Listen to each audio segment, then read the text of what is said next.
xam nga ñun tey fu ñu taxaw si basket parce que tey dafa am loo xamante ne biir HLM la lu ne ak temps am lu ne ak projet parce que ñoom tey opportunité bi may gis peut-être si ñoom laa gis mais football bi maa ngi gis yeneen vision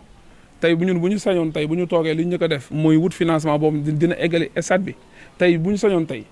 football bi dina nekk fu sori par rapport ak vision bu ñu yor am nañu ay partenaires lu mel ne Las Palmas ay Fiorentina tey ñu mën a dem indi ay professionnels yoo xamante ne tey dañ leen yóbbu foofu ñu mun leen jaay pour ñu am xaalis loolu yëpp mun na ne parce que problème de vision la mais tey ñun basket mu ñu fi indi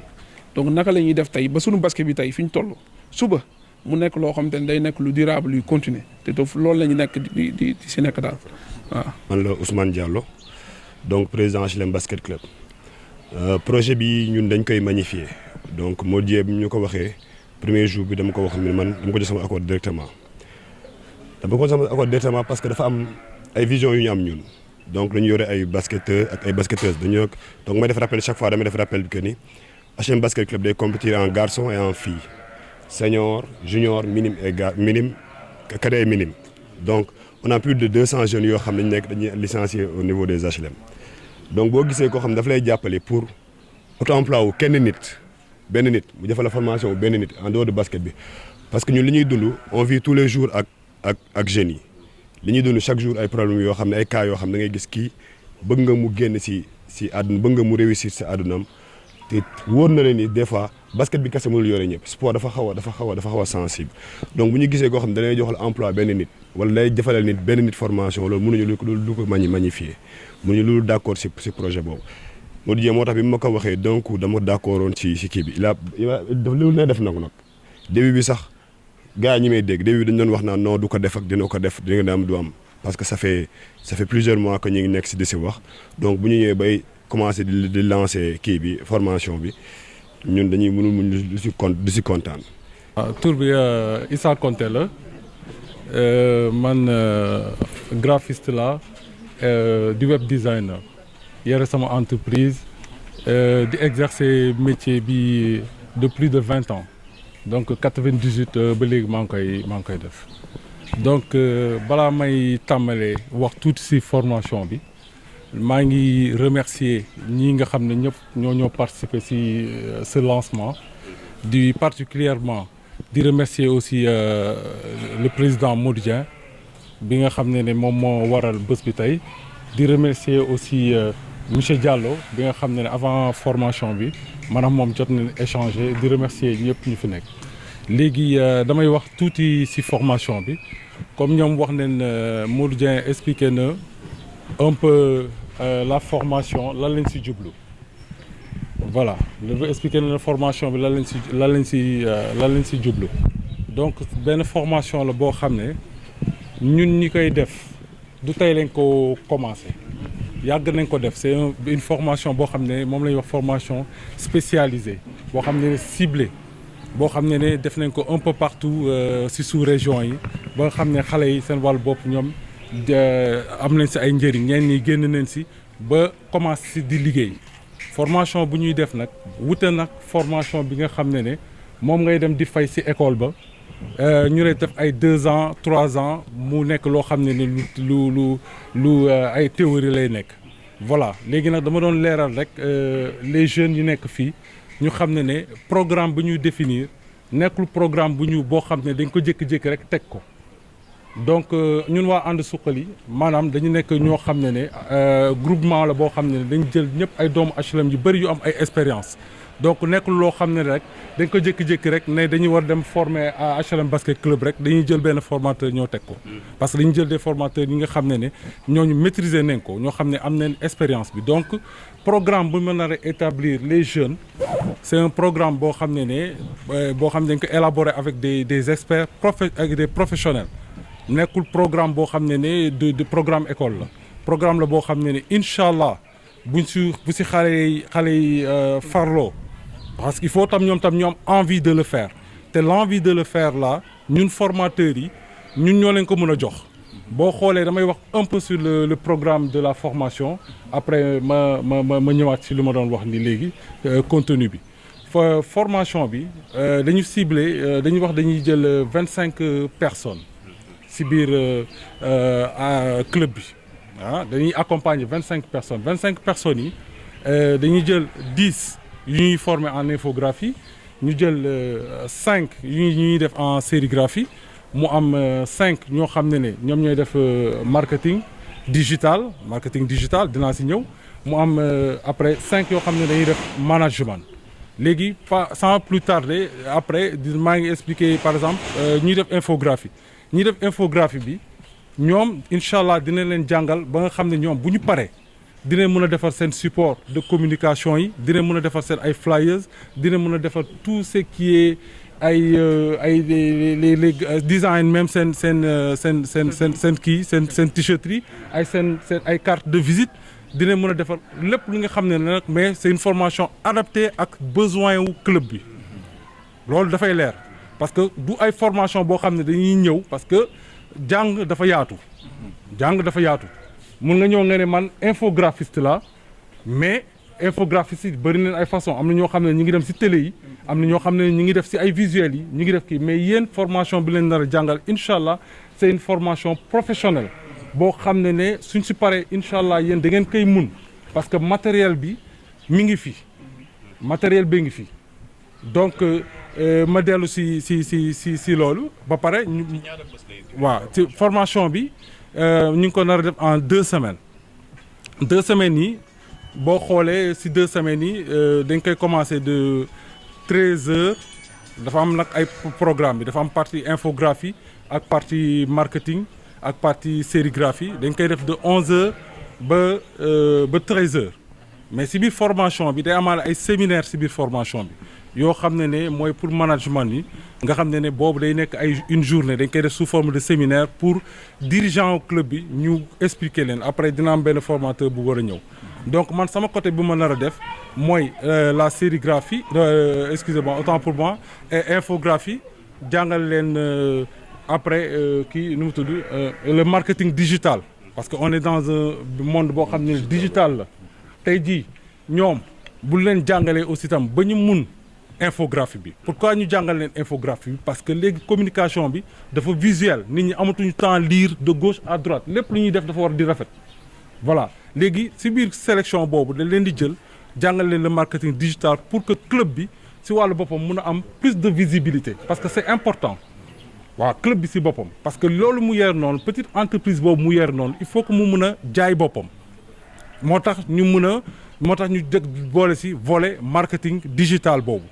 pour marketing digital nag ci leeral mooy ñi nga xam ne ñu jàngal leen les réseaux sociaux nan ngay def ba jaay sa bopp ba xam club bi naka lay demee événement yi am yëpp dinañ koy couvrir ci biir réseaux sociaux yi soo xoolee ñëpp mun neen sax réseaux sociaux mais dinañ leen jàngal benn vers kii boo xam ne c'est plus avancé pour que ñoom ëllëg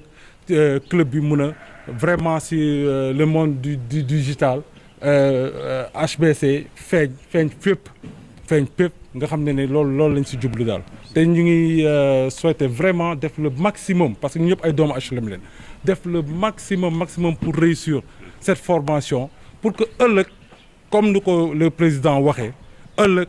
bu ñun ñii suñ toogee ñu génnee ñu am un résultat ñu am ci résultat ñu gis ne vraiment club bi mi ngi dox xale yi ni ñuy def yëpp ñu ngi ci jàpp ma dolli ci benn affaire tamit xam ne formation bi durée bu gàtt la mais bu leen ko jàppee comme durée bu gàtt parce que dafay am accompagnement tàmm leen ko di def formation pratique la bu ñu paree man fi mu mot 2 ans damay bàyyi contacter ak ñoom léegi lépp nga gis am na le digital am na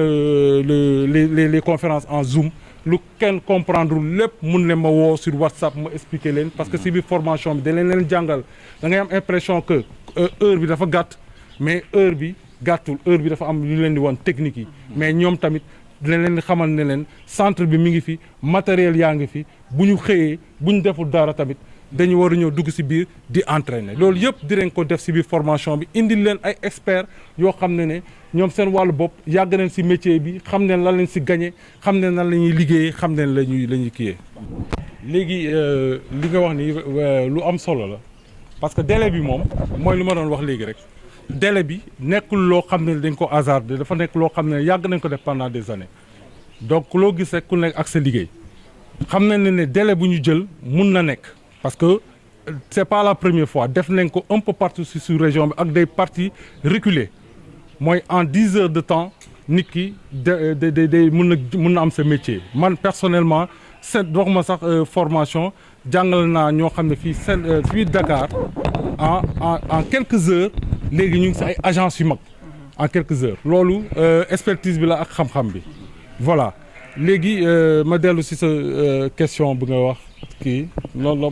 la informatique bi lépp formation boo munti gis balaa ngay def duñ jékki-jékki rek teg formation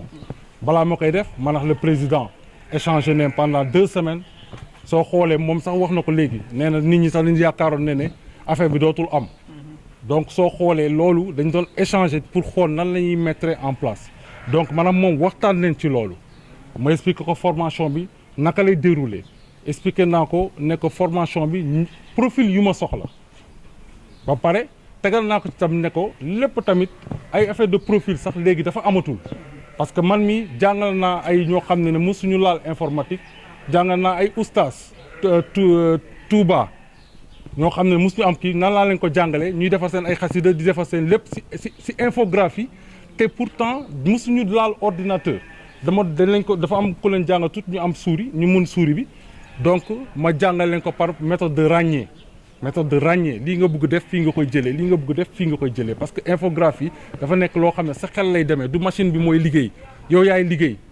noonu la ñuy jàngalee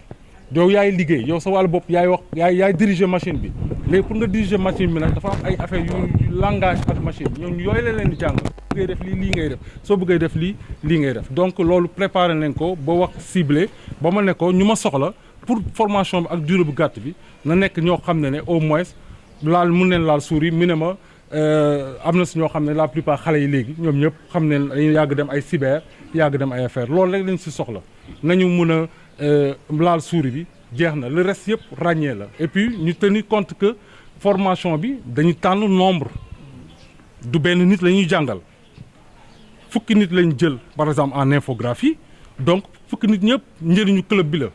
ci formation yi da ngay gis ñoo xam ne mun nañ gën a ay ñeneen ñi léegi loolu après club bi moo koy xool parce que bu formation bi jeexee dina am benn compte rendu boo xam ne incha allah dinañ leen ko jox